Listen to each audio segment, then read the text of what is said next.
adalah ghibah yang diperbolehkan. Imam An-Nawawi menyebutkan ada beberapa ghibah yang diperbolehkan. Apa saja Imam? Yang pertama, pengaduan. Ghibah untuk mengadu. Contoh, ibu ngadu ke polisi kelakuan suami ibu, kelakuan tetangga ibu, kepada hakim yang memiliki otoritas untuk merubah kemaksiatan yang dilakukan oleh orang tersebut. Yang model begini tidak mengapa ibu gibahin.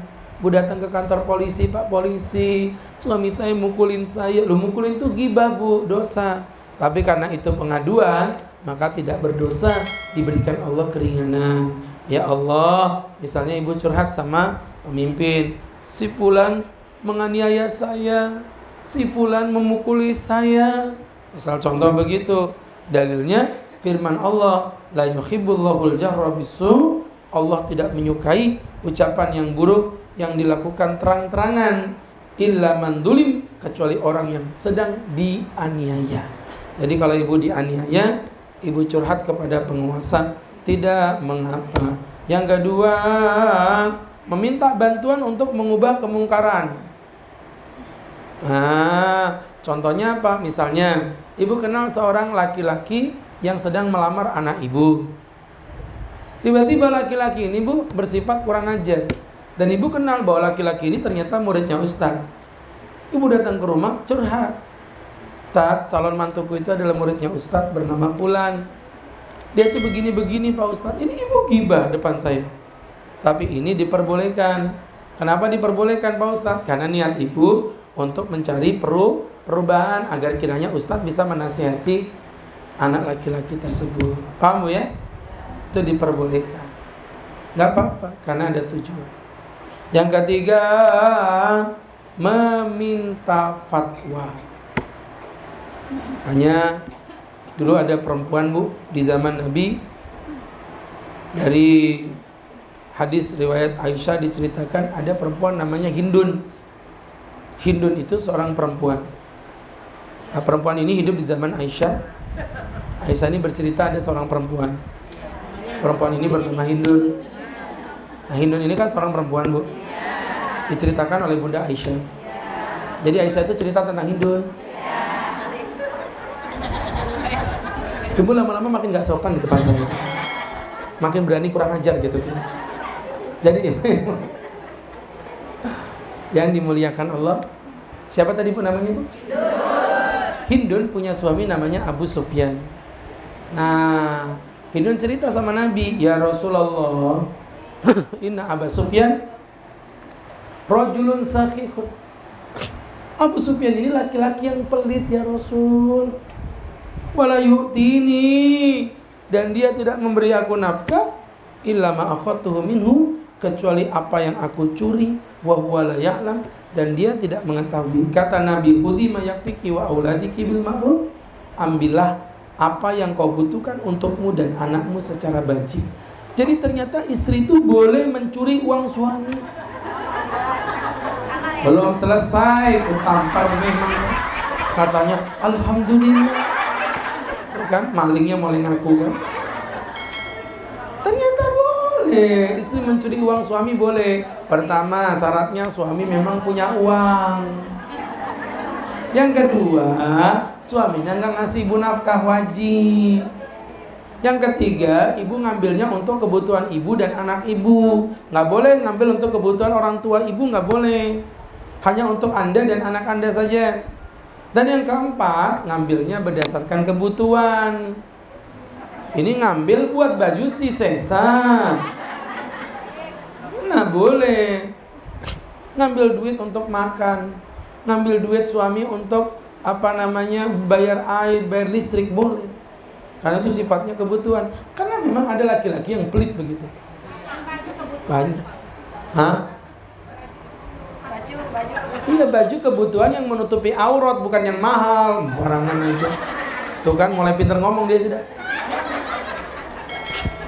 Baju itu memang kebutuhan, tapi untuk menutupi aurat. Apakah harus yang mereknya mahal? Nggak usah lah. Ustadz berikan baju istri yang penting nutup aurat. Nggak usah kita beli mahal-mahal deh. Paling kita beli merek-merek preview, Rabbani, Elzata, Zoya, Safira, Masita, Sisesa, Samase, ya. Jadi ibu-ibu apa biasa beli ibu lah belauran ya. Yang 100.000 dapat 3 itu toh.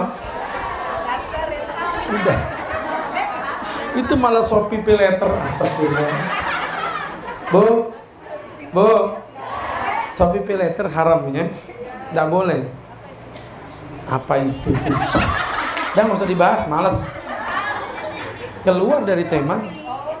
Shopee Pay Later itu orang biasa pakai Shopee. Biar nggak susah bayar, ada namanya Shopee Pay. Caranya kita naruh uang di Shopee. Kita naruh uang, belum dipakai, uang kita ngendap. Ini dibalik sama dia. Kita beli, Shopee ngasih uang duluan. Nah, misalnya kita ambil paket 1 juta, nanti kita bayar sama dia 1.200.000. Itu namanya riba, haram, hati-hati. Ya, jadi ibu-ibu yang berbahagia, kalau kami ndak ada Pak Ustadz Shopee Pay Later, mantap. Kami COD.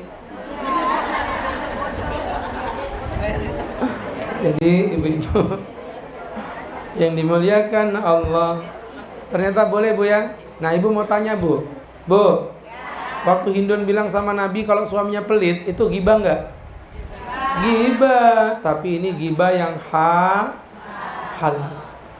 Karena tujuannya meminta fatwa. Kemudian yang keempat, memperingatkan kaum dari kejelekan orang. Contohnya gimana? Contoh, ada orang datang ke rumah Ustadz. Pak Ustadz, saya mau utang sama Ustadz. Ibu orang mana? Saya orang Karangrejo. Saya teleponlah jemaah saya orang Karangrejo. Ibu kenal dengan ibu ini kak? Kenal Pak Ustadz. Kenapa tak? Dia datang ke rumah saya mau utang duit. Menurut kamu gimana? Ibu ini bingung.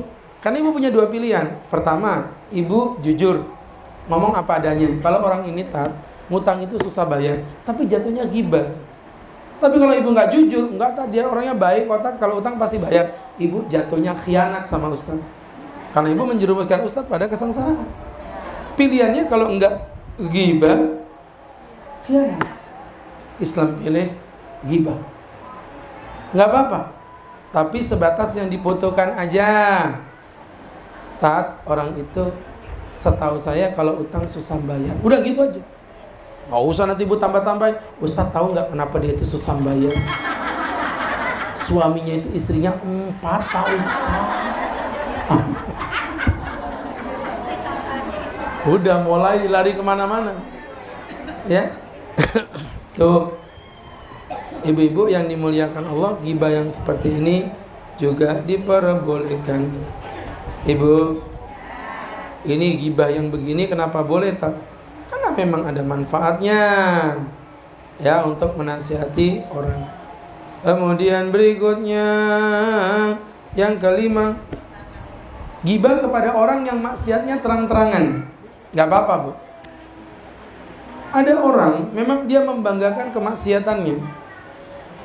Dia bangga, dia bilang saya pelacur, saya ngejual tubuh saya dapat duit, masalahnya apa? Kalau dia udah ngebanggain kemaksiatannya, kita ghibah, nggak apa-apa. Karena ghibah itu dilarang, tujuannya untuk tidak membuka aib orang. Nah, apa manfaatnya kita nggak buka aib kalau ternyata dia sendiri membuka aibnya? Berarti kan dia memang udah parah. Ya?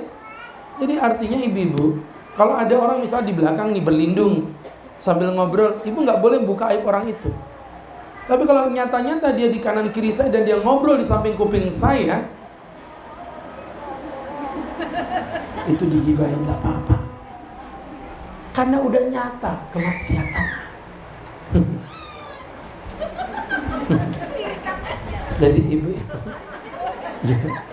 dimuliakan Allah Subhanahu wa ta'ala. Itu orang yang menampakkan kemaksiatannya secara terang-terangan. Baik. Kemudian yang keenam, ghibah untuk pengenalan Bu. Ini boleh. Ibu tahu ghibah untuk pengenalan. Ibu kenal dengan namanya Aziz.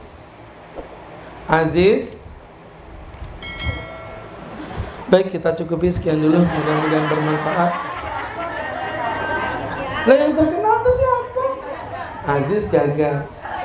Saya mau tanya, ketika ibu nyebut gagap, itu masuk kriteria ghibah nggak ya? Hah?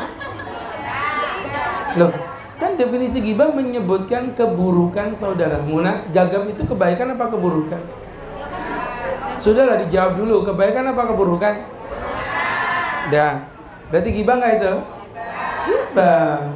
Tapi ini termasuk ghibah yang diperbolehkan karena itu menjadi pengenalan. Rina nose. Nose itu hidung. Maksudnya kata satir dari pesek. Tapi dia membranding dengan kepesekannya. Nggak apa-apa. Aziz gagap, nggak apa-apa. Rina nose, nggak masalah. Agus ganteng, nggak apa-apa. Itu bukan ghibah, itu fitnah, Bu. Ya. Ibu wajib taubat, taubatan nasuha. Hus, ketawanya ngegas. Roman-romannya sih dari nada ketawanya janda. Baik ibu-ibu yang dirahmati Allah. Iya, saya tuh bisa mencium aroma janda sekarang.